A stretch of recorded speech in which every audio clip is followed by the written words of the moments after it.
Hey everyone, welcome back to another episode of Brian's Basement. Today we're going to be talking about a game that's very nostalgic to me, very special, falls in line with all of my other loves, all of my other professions that many of you may have seen on this channel. So let's get right into it. Let's not waste any time. Let's discuss why I think Virtua Fighter 2 is the most underrated fighting game of all time. Okay, so for those of you that don't know, Virtua Fighter 2 is a 3D fighting game from 1994. It's one of the first 3D fighting games, barring Virtua Fighter 1. But Sega really pioneered the technology with this game. It's really, really groundbreaking, really beautiful looking, really fluid. Was just a real statement of technology in 1994.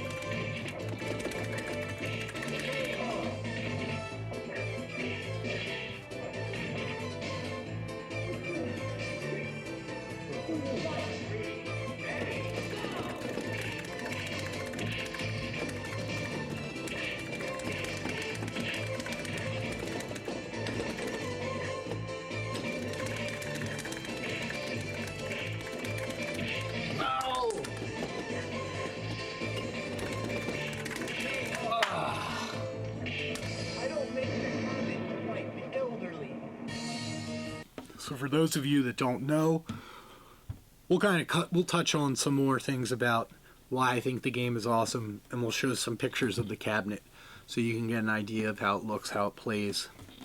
Please excuse the refresh rate on the monitor. I don't know how to screen cap this thing. So let's check it out.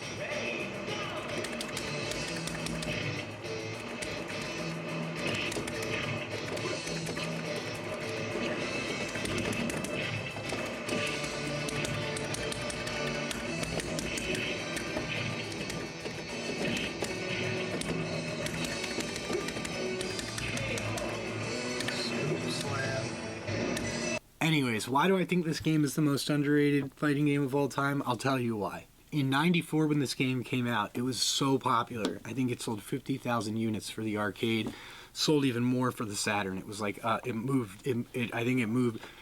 want to say it moved units on the Saturn. I can't say that with pure good faith, though, because the Saturn didn't sell too well. But for me, in my mind, I wanted a Saturn because of Virtua Fighter. More on that later. But anyways, the game was extremely popular. It was in a lot of arcades. Everyone knew about Virtua Fighter because it was such a technological marvel. Whenever you saw it, you were kind of like, holy shit. The 3D modeling, it was beautiful. It blew everything away at the time. And it went on to have some success. There was a third one for Dreamcast, a fourth one for PS2, a fifth one for PS5. Series stops there. They did a remix that came out on PlayStation Store, but that's kind of it. It's just the game's kind of been dead since then, and I think that it's kind of, as time goes on, it's falling out and out of the memory of everyone. I don't even know if newer gamers who weren't, newer fighting game fans even know about this, because Virtua Fighter 2, because it's not actively being made, and it's really not easily played anymore. It used to be available on PlayStation Now. Now that PlayStation Now is merged with PlayStation Plus, it's not available anymore.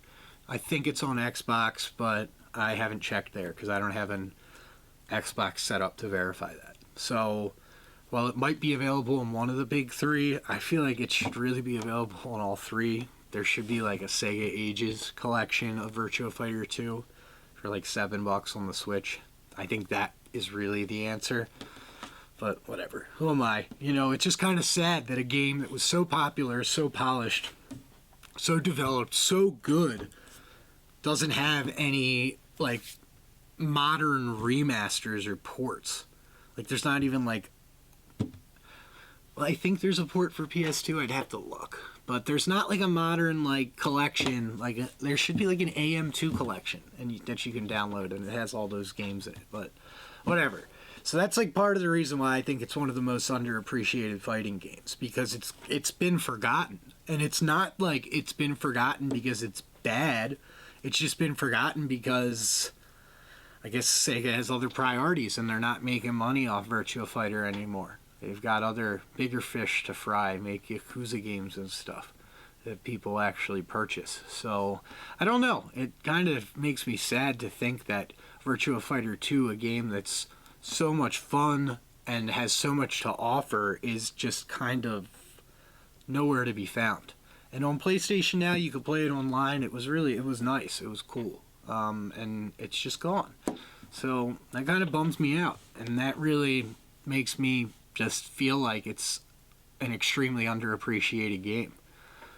Because if there was, maybe some public display of affection or wanting the game, maybe it would get a re-release, but I guess there's just not that demand. So it's kind of sad, and maybe it's because 3D is just, everybody takes 3D for granted these days. And back then it was something mind-boggling. Like, from my memory, I remember going to Epcot in like 1994 in Disney World and going to the arcade and seeing a Virtua Fighter or a Virtua Fighter 2 cabinet and just being mesmerized, blown away. I'm used to like Super Mario on the Super Nintendo and NES games and Genesis, and here's a 27-inch screen. The thing's huge. I have to like reach up like that to play it, and it was just mind-boggling. I wanted a Saturn right after that trip.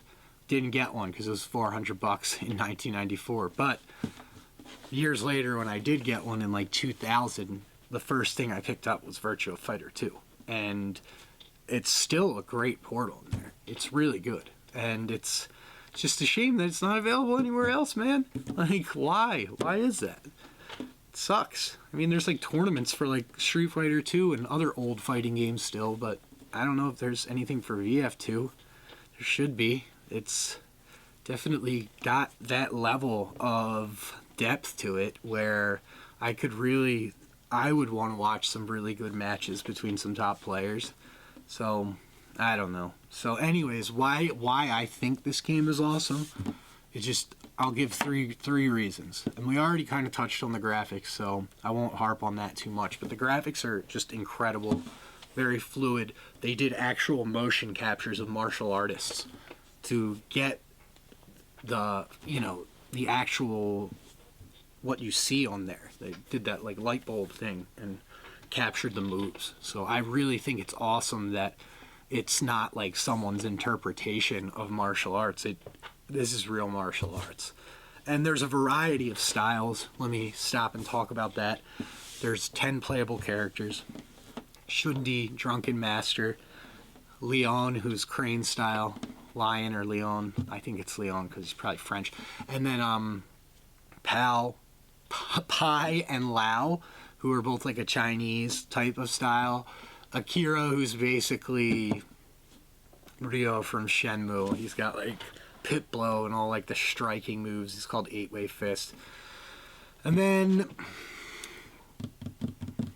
we've got 2 wrestling type characters, Jeffrey and Wolf. Jeffrey's Pancreatum, which is like, it doesn't say it's pro wrestling, where Wolf, it's his style is pro wrestling. And then there's like 3 more characters I gotta remember, see if I can think off the top of my head. There's Jackie and Sarah, who are basically brother and sister Jeet Kune Do. And then there's Kagemaru, it says jujitsu on the thing, but I feel like it's ninjutsu. I don't know. I'll flash a quick shot of the front of the machine where it shows all the playable characters and a little like all their moves. The front glass of the machine's pretty neat. So anyways, yeah, lots of playable characters, great graphics, and the fluidity of the graphics. Like, it's not choppy at all. It's really fluid. Like, when you look at Lion's moves, he's like, there's some pretty advanced stuff going on there. There's some really unique renders, and just it looks really good, and it's just cool. It holds up today, and that's like one of the big reasons I love the game is it's still visually impressive. So another thing that I really love about the game is the sound. The music is just incredible. If you've never listened to Virtua Fighter's music, you can check it out on Spotify or Apple Music. It's on there. One song I'd recommend is Shundi. Excellent song. There's other really good ones too, but one of the things I love about this soundtrack is it was made by Sega's sound team, and it was an in-house band. They were an in-house band that basically did all of the soundtracks for the Sega games, and you can really tell because the Sega games from that era in the 90s have a very unique sound, and it's all of them. So when you're playing this game, you can kind of hear that, like, it's got that Daytona sound, that Outrun sound, because it was all done by the same band. And, like, for example, in Lion's song, like, you can hear some dude, like, banging on the drums. Like, there's some really good percussion in there, and just, it's very unique for the time. Even though it's MIDI, it still has a very, like, unique, excellent sound that I just am still, I listen to the soundtrack sometimes, and when I pop it on, I'll train on Shundi's match, because I just love the music so much. So there's a lot of great songs in that game that just, carry over into just, you can hear the magic of the Sega sound team in other games. And it's awesome. So I love the sound. I love the graphics. I love how the fighting looks. And then the last thing that I love the most is just the fluidity of the controls. When you're in the zone in that game and you're actually, like, reading players' moves and countering effectively and breaking blocks and just doing all of the things that, you develop over time from playing the game, it really is engaging and fun. So I just think it's a really great fighting game, and it just feels, still to this day, really tight, really fun, and just really good. There's not much of a story mode in the arcade. I think in the Saturn game, in the manual, there's a bit more story, and then you get some story in Virtua Fighter, the animation, which comes out in 95, like a year later. But, like, the hype was real, man. Like, they came out with, like, a kid's show that was on TV, and, like, they were going to make the Virtua Fighter RPG because of Virtua Fighter 2, which became Shenmue. I mean, the game was a behemoth at the time, and where is it now? And who remembers and still cares besides me? So if you're out there, Virtua Fighter fans, post a comment. I'd love to hear who's your favorite character. If you're still playing, what are you still playing it on? And if there's tournaments, prove me wrong. Let me know where they're at. Or if they're cool YouTube videos, post them below as well. So thanks again for coming down to Brian's Basement, listening to me talk about Virtua Fighter, one of my favorite games of all time. And stay tuned for more episodes. We'll see you next time in Brian's Basement. Jeffrey's Beach, baby. This stage is amazing. This stage is the AM2 logo. That is the AM2 logo. Amazing.